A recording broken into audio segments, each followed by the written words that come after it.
Welcome to this edition of the Men's Divorce Podcast. I'm Scott Trout, CEO and managing partner of Cordell Cordell. Today, for this month's podcast, I'm joined by senior litigation partner Kristin Zurek. Welcome. Thank you, Scott. I appreciate it. So today, on this podcast, we're going to talk about one of the more troubling aspects of family law, and that is, and one of the things that are oftentimes difficult to deal with from the attorney perspective and the client perspective, and that is abuse and neglect issues in family law. Yes. And so I thought, what better person to have than one of our litigation partners? And so let's generally talk, Kristin, about kind of the role abuse and neglect plays in family law. And we'll get more specific into it, but do you see it often in your practice? And kind of, if you do, how often are you incorporating that or raising those allegations in family law? Oh gosh, the A word, as I call it, is dropped in almost every one of my cases. In the initial consults that I do, you will hear that often, that mom is either physically abusive or emotionally abusive or verbally abusive to the children. And these are things that we have to wade through to figure out what's actually happening for the sake of the kids and for the benefit of our clients. It involves a very big trigger of an awful lot of work on the attorney's part to see if what the client is saying is actually true and trying to prove it up. So is this something that you said it happens a lot in almost in most of your cases?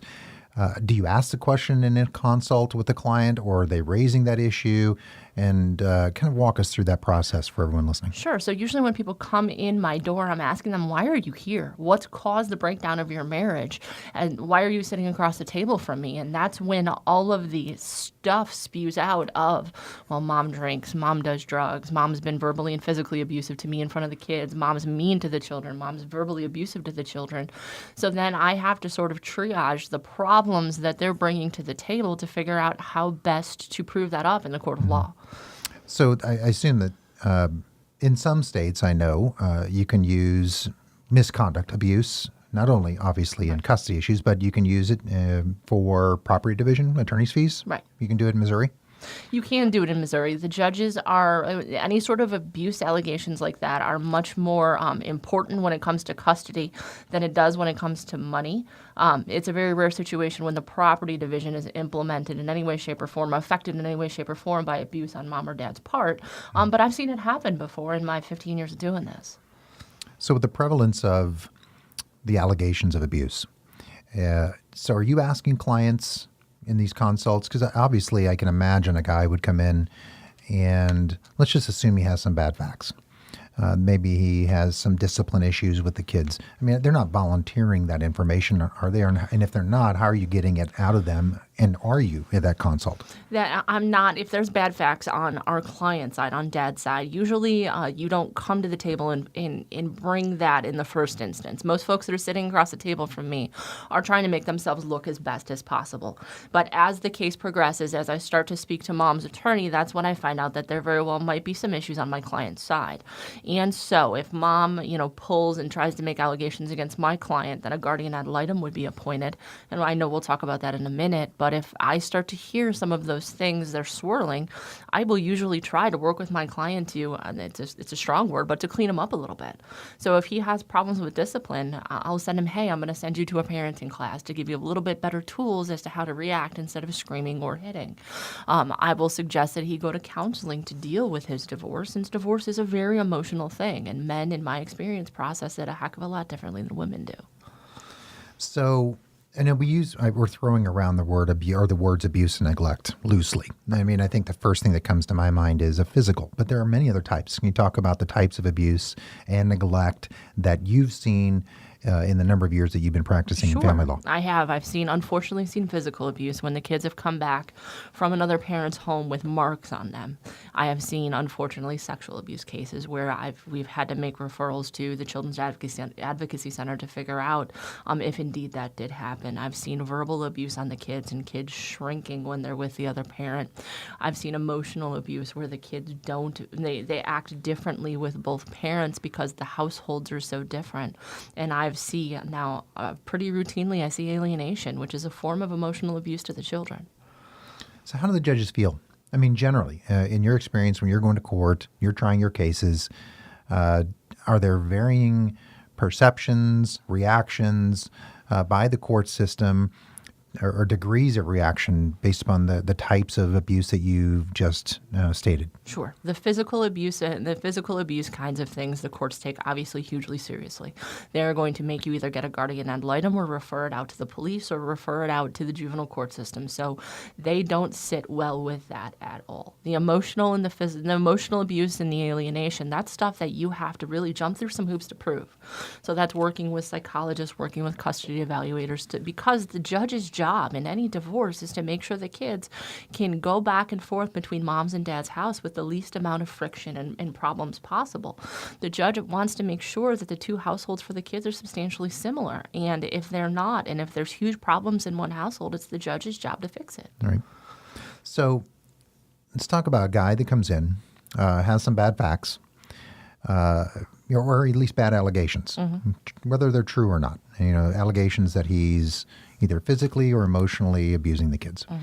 What do you do? I mean, what's a guy to do with those? How does he defend himself? What are your suggestions? How does he document?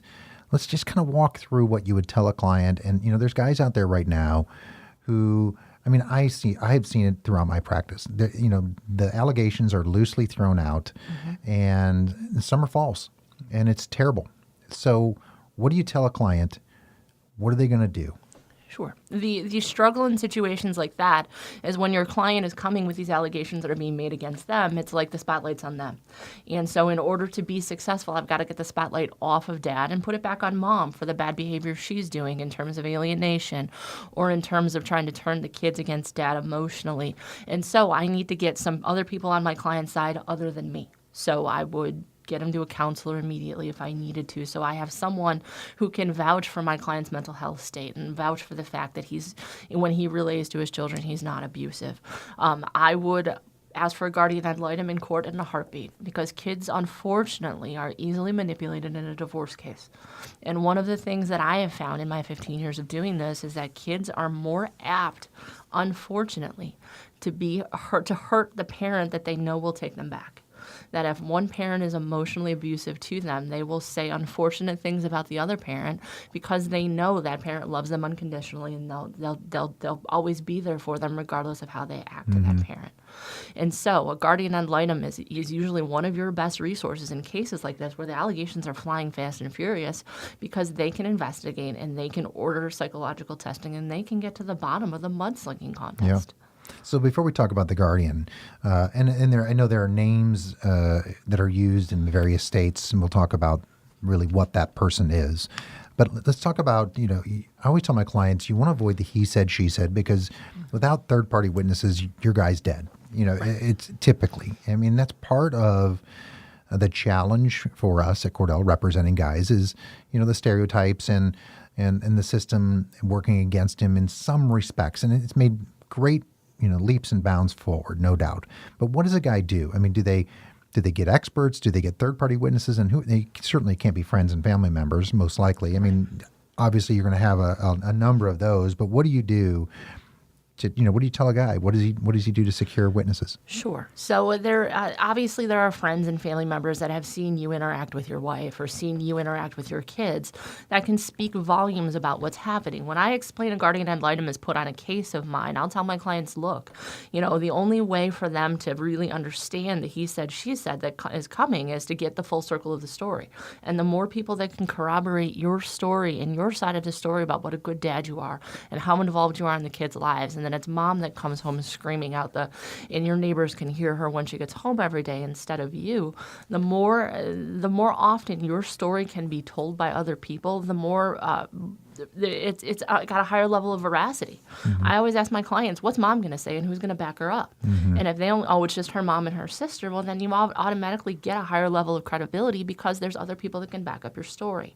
But that's what I spoke of earlier, is making sure you have a cadre of people around you that can support your client's story. So once a guardian is appointed because mom's made allegations that your client's abusive or your client's disciplining their children wrongly or your client's treating the kids horribly, the more people you can have behind him to tell his story, the more truthful you seem to not only the guardian but the judge. because the judge can't wade through it. That the guardian's really vested with that authority to really do the investigation. And frankly, one of the things I have to tell my clients is, if I have to expect the worst case, I have to expect the kids are going to testify. So how do you, as a parent, routinely trap your kids when you know they're lying to you? Because I'm going to have to do those same kind of things in court. So you talk about kids testifying. Kind of a slippery slope. Oh boy, is it ever? And I remember, my practice, I've had it, honestly, in the 20 years I've been doing this, 20 plus, I've had kids testify 3 times. And so let's talk about that, because I have clients all the time want to put, their thought is the kid's their best defender, perhaps, or could be the most truthful in some respects about whether or not dad's abusing or mom's abusing. But, how many times have you seen kids testify, or you had them testify, and when they do, mine have never been in open court. It's been in chambers. So just talk about that, because I know guys out there right now are thinking, yeah, my kid's going to testify, and maybe they're 17 or 18, and it's a different story. Right. But typically the ones that I've had, they're in their 9, 10, 11, 12 years old. So let's talk a little bit about that. And that is, if there's a fight between mom and dad and mom is making allegations of abuse against dad, the kid was obviously an eyewitness. The kid was home. The kid heard everything. The kid saw some things. So the kid's voice probably needs to be heard. And so if the judge wants to hear from the child, or you need that child's testimony, the judge will usually do it in camera. So what that means is mom and dad are excluded from the courtroom. So there's no fear from the kid's perspective of what they say in court will be heard by mom and dad, and then they'll fear repercussions at home. So what usually happens, it could be one of twofold. The judge can take the kiddo and bring the kiddo in chambers and ask questions of kiddo themselves, and the lawyers would just be in there sort of listening. What's more common is that the kiddo will come into court, and the lawyers are all allowed to ask questions of the child, but you have to ask questions in a much different manner. I am much more aggressive, obviously, on cross-examination of a parent than I am of a 12-year-old child. So, it brings the times in which I typically see these allegations. My client would come in with an order of protection, and in Missouri specifically, perhaps a child order of protection. So let's talk a little bit about that, because that to me, and I have said this in seminars that we do around the country, it tends to be the single most over-abused remedy, at least in St. Louis, Missouri, because it's one-sided. You make an allegation that doesn't need any proof, just has to have the appearance of meeting the elements of the order of protection and a threat or physical violence, and they get an order of protection. Correct. So what do you do with a guy that presents to you this order? Let's just say it's a child order of protection, where mom's making allegations that dad is assaulted or abused or neglected the child. What do you do? What does he do? Sure. You have to go to court and you have to take it to hearing.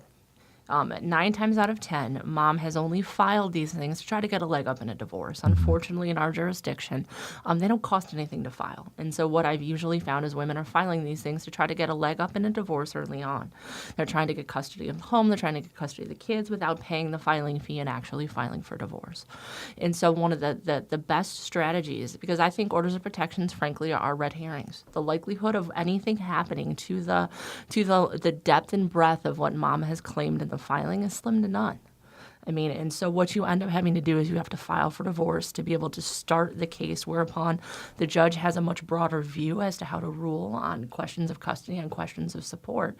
And then you try to minimize and try to get the judge to just keep your folks apart and get rid of the child order. I mean, I'll be honest with you, I haven't had a child order that the other side pushed to hearing in probably the last 3 years. Yeah. Because it's just a negotiation strategy. It's effective. Yeah. It's effective as heck, because it kicks your client out. They now don't have custody of the kids for 2 weeks, and they're left with literally no moves on the chessboard but forward. And they're going to get that either way, whether it's a child order protection, an adult abuse order protection. Either way, perhaps they won't be seeing the kids.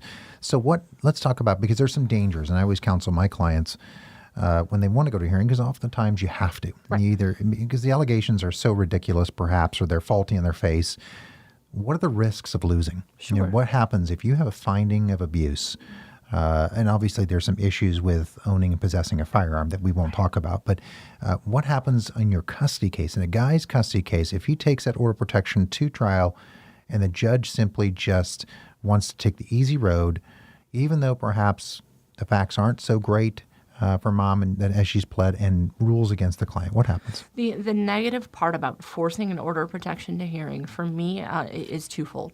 Number one, if you're successful and you actually get it knocked out of court, there is nothing that stops mom from going in the next day and filing one again. There's no res judicata. There's no concern. She can literally go back the next day. So you are continuing to fight the fire. But my bigger problem is if I take it to hearing and the judge really rules against my client and finds that my client was abusive to mom, it has a negative effect on the custody statutes. My custody statutes, you have to plead to the court that there has not been any sort of domestic violence. And if there has, the judge can limit your time with the children. And so that's whereupon some settlement negotiations in dealing with these things to just keep mom and dad apart and try to get this red herring of abuse off the table to focus more on custody and what's best interest of the kids is what makes the most strategic sense, because your client could lose. And if it is entered and it's against your client, it's a misdemeanor.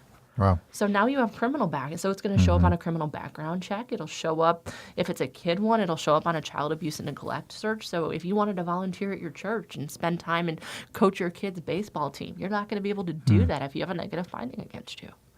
And my clients, and I think the big struggle for guys that are thinking about this or facing it, is that they want to prove themselves right. You know, these are spurious allegations, and keep in mind there are some that are true, no doubt. Right. I mean, not to say every single one is a stretch or false, because that's just not true. We know that. We have guys that have bad facts and they realize it, and if they don't, then we bring them to the table to get them to. But the point being is, for me, it was always a challenge, and I imagine for you as well, to tell your client, look, we need to get this resolved because the negatives outweigh the positives if we take it to trial and lose. Because judges are derailed by emotion. Judges try to take the safe route at times and status quo.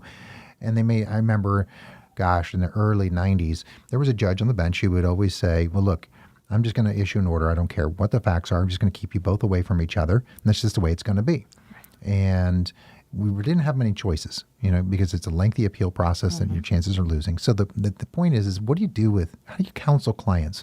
The ones that are listening now that have that are faced with that decision. Do I try to get this resolved, agree to something that's maybe outside of the order of protection? How do you counsel them and tell them it's in their best interests that they do it? You know, knowing the consequences of a finding if you were to lose. Sure. What all my clients want to do is be heard. Where there's been spurious allegations, when they've been accused of doing something that there is no way on God's great green earth that they did, they want to be heard. They want the chance to tell their story. So whether you have it in a limited form in an order of protection or whether you have it in a full-on divorce trial, I would much prefer to take his entire case to trial, because then I could use mom's filing of the adult abuse order of protection or the child order of protection and her willingness to back off those allegations after she got him out of the house and kept him away from the kids. I use it to destroy her credibility. Yeah. And so when your client is looking for his credibility boost in front of the judge, for him to be willing to take a stand to say, look, I don't like this. It was wrong, but I'm willing to take a step back for the sake of the kids and for the sake of moving our case forward and for the sake of getting me divorced from this woman that's causing me all sorts of distress. It makes you look like the stronger person and the stronger parent to the judge. And I know we focus a lot, and we have, because typically on guys being, and I'm not going to use the word, the recipient of the allegation, someone who is the aggressor. But we have guys that are the victims. That's true.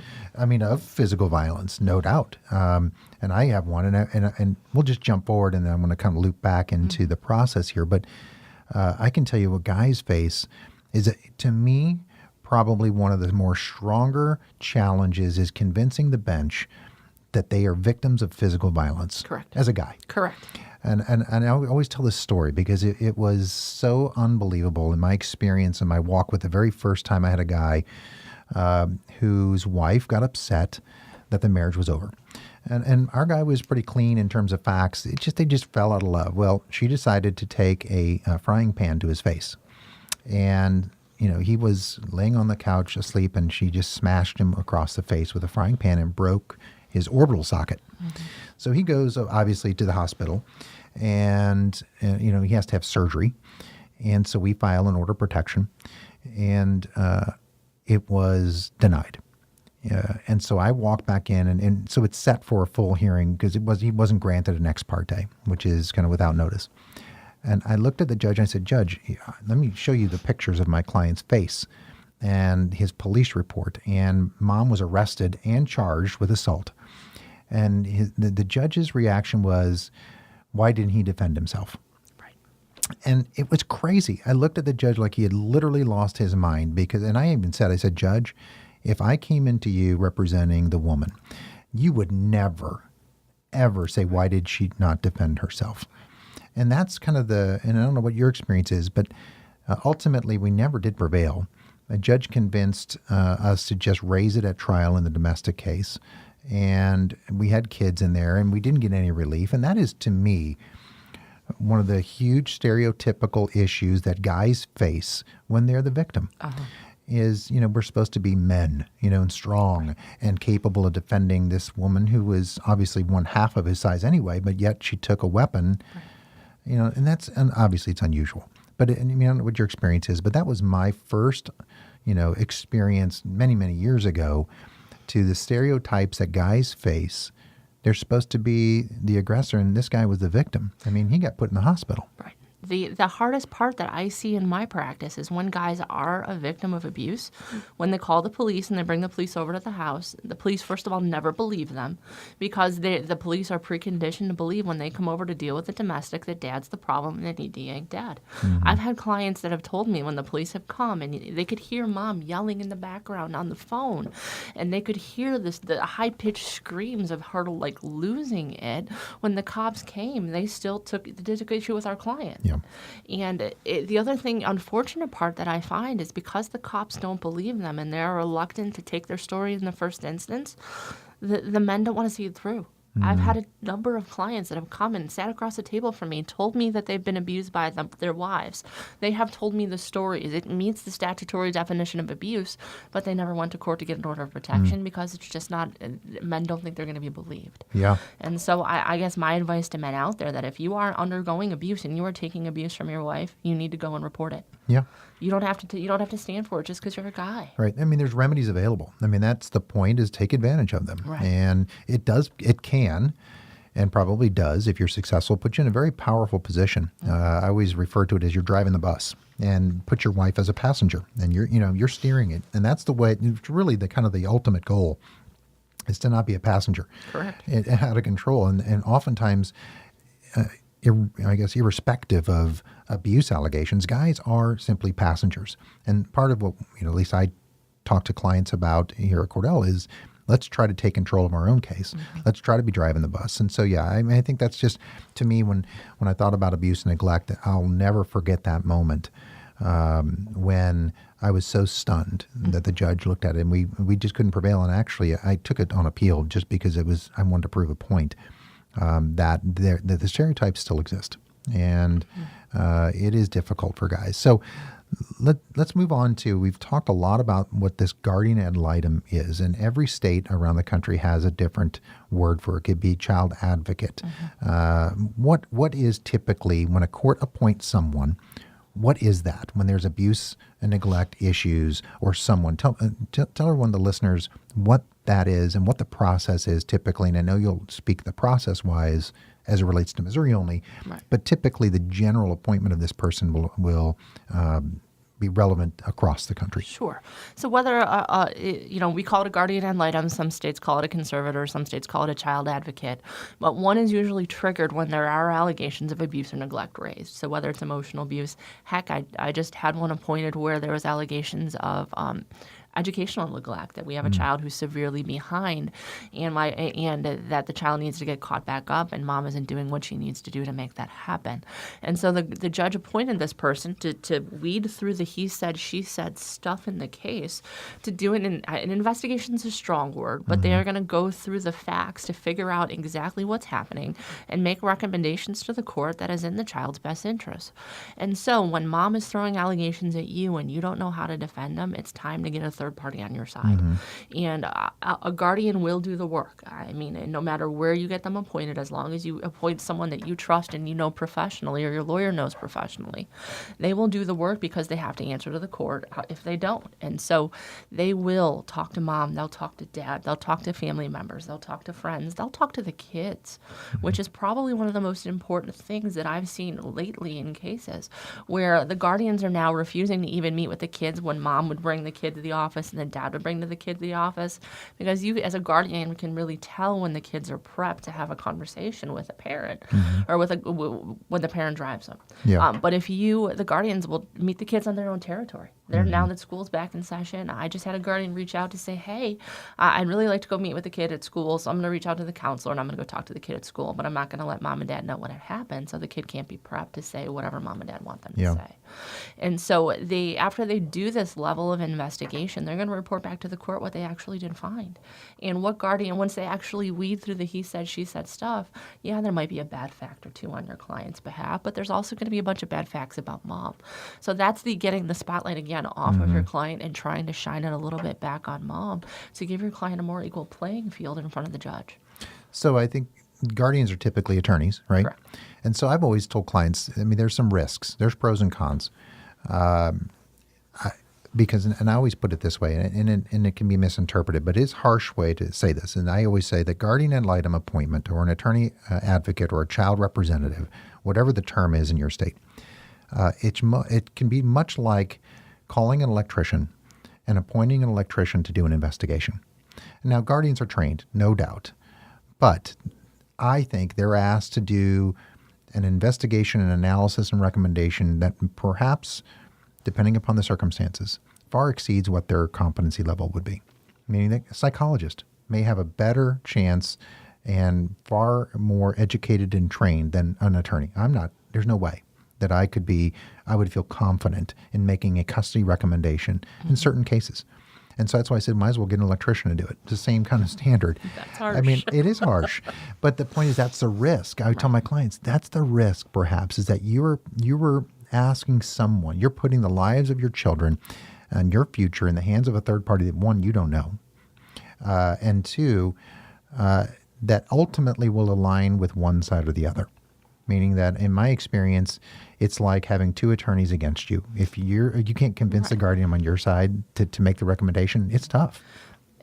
I'm not going to disagree with that, but I look at a guardian as just it's a quasi-judge. It's someone else that I have to bring to the table to my client's side of the story. But knowing that they have some legal background and knowing that they are much more sometimes adept at doing the statutory analysis to get to the custody schedule that I want than perhaps the judges, I find them a lot easier to win over.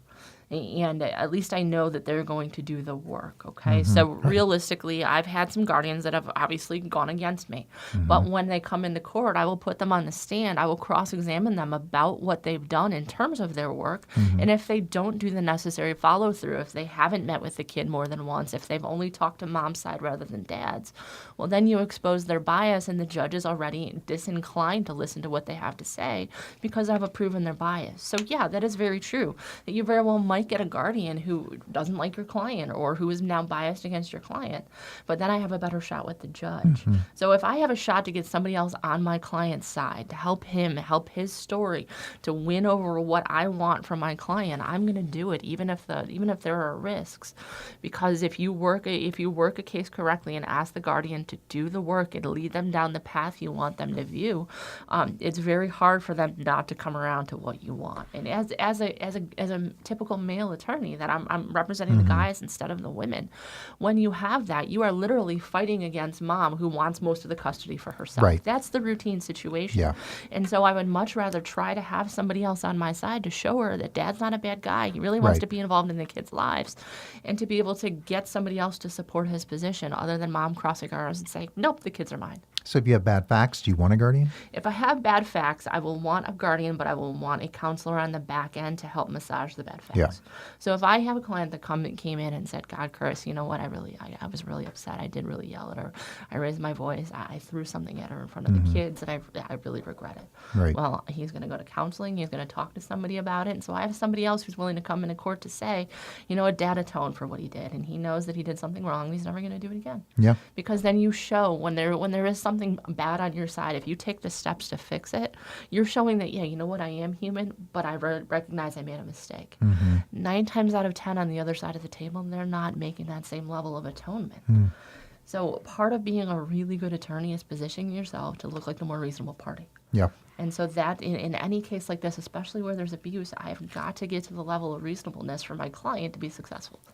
So, and I've said this to guys in seminars that we do, educational seminars. I always said that I don't think there's a set of facts absent significant child abuse that I couldn't deal with. You know, drug, alcohol, gambling, Agree. whatever. I mean, I think you can position your client through counseling, treatment, convincing the guardian. I mean, I think we can do that. We can deal with those types of issues. Okay. So let's talk about, how often do you get to pick the guardian? If the other side acknowledges that one is needed, then you'll always have a conversation with the other side about someone you both can agree upon. So usually when I'm doing it, I'll hand over a list of 5 to 10 people that I know will do the work, and then I let the other side pick, knowing full well that one of the 10 people will be fine. Yeah. If the judge randomly picks one, sometimes that happens. Sometimes the judge is trying out somebody new and wants to give them a shot. Well, then I have to go into full sale mode. Then I have to be able to work with my client to position his case and his responses in his meeting with the guardian ad litem in such a way that it wins the client, the guardian over to his side. So, you know, I guess maybe now's a good time to sort of talk about what's going to happen in some of your meetings with a guardian. Yeah.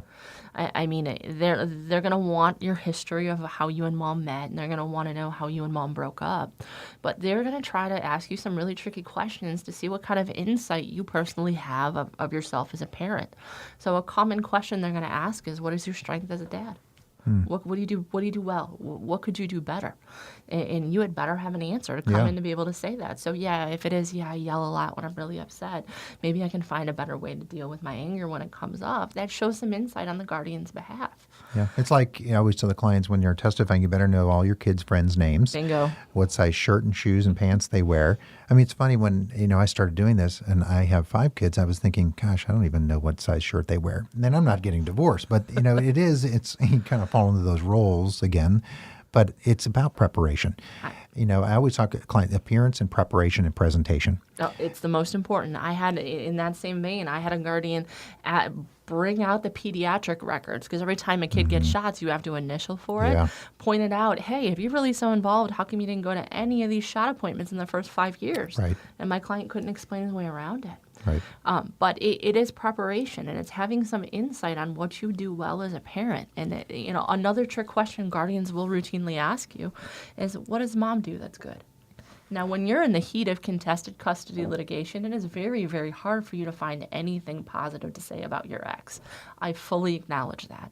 But you have to pull the emotion aside and look at her as a mom to your kid and find something remotely nice you can say about her. Yeah. Because then that pitches, because you have to expect that she's hot mad and she's not going to be saying those same nice things about you. Yeah. So what you've just done by that and being able to lob a compliment over the table to your ex, you have made yourself look more reasonable to the guardian. Yeah. If she came in and just railed on your client for 45 minutes, but your guy said, you know what, I know she hates me, but I appreciate how well she takes care of my kid. She's really involved with him. She reads him a story every night. I think that's really great. Be normal. I mean, it is a sense of normal. I mean, it's one of the most difficult times in the guy's life, but it is. Preparation is everything. And that's kind of one of the things I want to get across and have you talk about, which is so key, and I think, honestly, it's perhaps one of the plagues in family law is we have attorneys who don't focus on the more important things of, I've talked about this in seminars, financial statements, just reviewing, but more importantly, prepping for meetings with the guardian. Gosh, spending some time doing that. So let's talk quickly in transition. We touched briefly in the very beginning about parental alienation syndrome. And I talk about this in my seminars at night. And I ask the question, and I can tell you I've been doing this for a long time.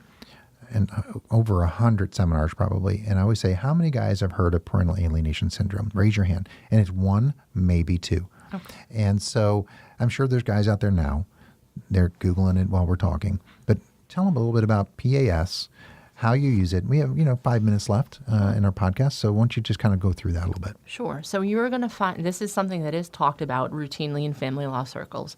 And this is a situation that you find yourself in whereupon the kid in the situation just wants to have nothing to do with the other parent. No matter what you try to do to break back into your relationship with your child, if your kid is completely and utterly turned off, the fair word to use for it is alienation. So whether the kid was alienated by some of your own behaviors or whether the kid was alienated by things mom has said or done, that's something that you need to address if you have any hope of having a relationship with that child. I mean, one of the, through the research that I've done and through the work that I've done with psychologists, you can identify alienation by, a kiddo that vilifies the other parent, that just views them as the guy in the worst guy ever you can imagine. Mm-hmm. They have a litany of all of the things dad has ever done wrong. If you ask the kid what dad's done right, the kid can't come up with an answer. That the story seems like really, really rehearsed, right? And because mom's helped him rehearse it. And there's no justification for that level of hatred that the kid has towards that parent.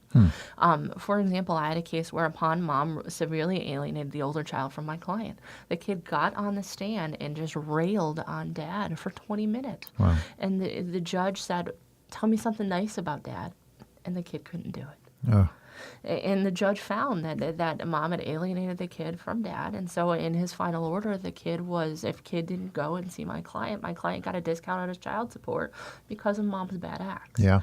But when you have that level of alienation, you either need to make sure the guardian is 100% on your side in terms of proving that up, or you need to get a psychologist who's able to come into court, prove that's what it is, to be able to get some relief for it, to either force visitation, force therapeutic reunification, or if you can't, and that's not an option, well, then at least mom, gets a financial problem because of the bad behavior she Right. did in ruining that relationship. I mean, it's terrible. And I can tell you, well, I tell guys, 97, 98% of guys will see some form or variance of PAS. Mm-hmm. It is natural, and I always give them an example.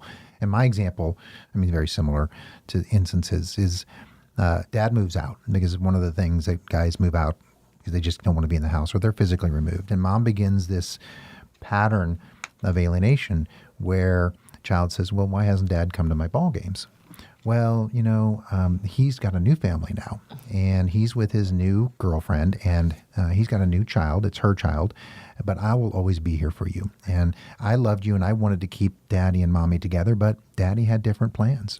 Can you imagine what that does to a 7, 8, 9, 10-year-old? Just devastating. Turns the child. Or, why didn't daddy call me on my birthday? Well, we know dad did. Mom just hung up on dad, and dad dropped off a present, but mom threw it in the trash. Right. So, mom will say, well, since daddy moved out, he doesn't give us any money anymore. But I'll be here for you, and I'm going to work 3 jobs just to make sure I can get you a birthday present. What I usually find, and those are all very true examples, and you see that routinely in high conflict custody cases. But I've literally seen both sides of the alienation coin. I've seen children that have refused to have a relationship with the dad, and the mom has been hurt financially as a result. But on the flip side, I've seen kids that have had enough of the alienating behavior of mom. They can't take it anymore. They notice that dad's house is less stressful. There's less of a constant focus on the divorce. And so the kids will decamp. The alienators will have been successful enough to alienate the kids right out of their own relationship with them. Right. So I've seen both sides of the coin. But if you're a dad that finds yourself in that situation where your kiddo does not want to have any contact with you, you owe it to your kid to be able to help extricate him from the situation and do everything you can humanly do to force contact. I could not imagine as a parent walking away from that without giving my all. Oh, no. I had a client who had been divorced, and the subject of not only parental alienation during the divorce, but post-divorce. And we tried to do reunification. Child was 17, just wasn't going to happen. She said to the judge, look, we hired experts, we hired counselors, we did joint sessions, and she testified in court and said, look, if you make me see my dad, I'm just going to run away. And the expert said, yeah, she's going to run, and neither parent will find her. And so the results are devastating. And so it's really about taking action, not only when we talk about abuse, but neglect things and like this. And so don't ignore it. I mean, kind of the recommendation is to do something about it and take action because the results are devastating. And ultimately, it can just become about money. Not that is any consolation prize, but ultimately that may be the only punishment by limiting the amount of money that goes to mom. I just had a case whereupon mom alienated the child from dad. Kid wanted no contact with dad, and mom wanted full custody. So mom signed over custody, and my guy got off the hook financially for college and for child support. So, if an alienator wants what she wants, she can certainly run for it, but it doesn't mean she's going to get it. Yeah. And so what I would tell you is clients listening, if you're facing this situation, go to your attorney, and your attorney had better have a strategy way to get you what you want. Yeah. Absolutely. If you have an attorney that's skilled in doing this, they will tell you the steps you need to get through to get your relationship back with your kid, if it's even possible. And it's about finding whether it's us or anyone that just does family law. I mean, that's always my recommendation. When you're interviewing someone, they should just do one area in the law. Mm-hmm. I believe that. It's like doctors. If I have cancer, I'm not going to go to a general practitioner. No. I'm going to go to an oncologist because that's what they specialize in. So last thing we can talk about very, very briefly is the issues around abuse, drug abuse, alcohol abuse. Guys, oftentimes, I want her drug tested. So how do you deal with that? The guy comes right out of the gate saying she's smoking marijuana, she's doing drugs, and we talk about their history together. Right. What do you tell a client? All right. So I tell a client, when was the last time you saw her do it? When can you prove that she's actually done it? I will go into a long explanation about how I can prove in terms of drug tests, how far back it goes. When you do a hair follicle test, in terms of the how much drug they find in her hair will show how much she's used.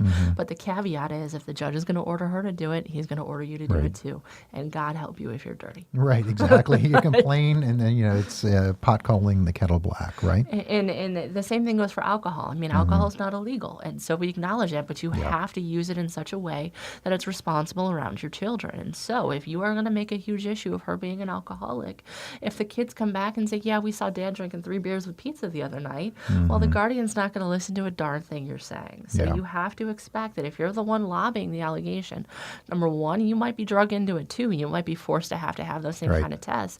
But number two, you might have to pay for it.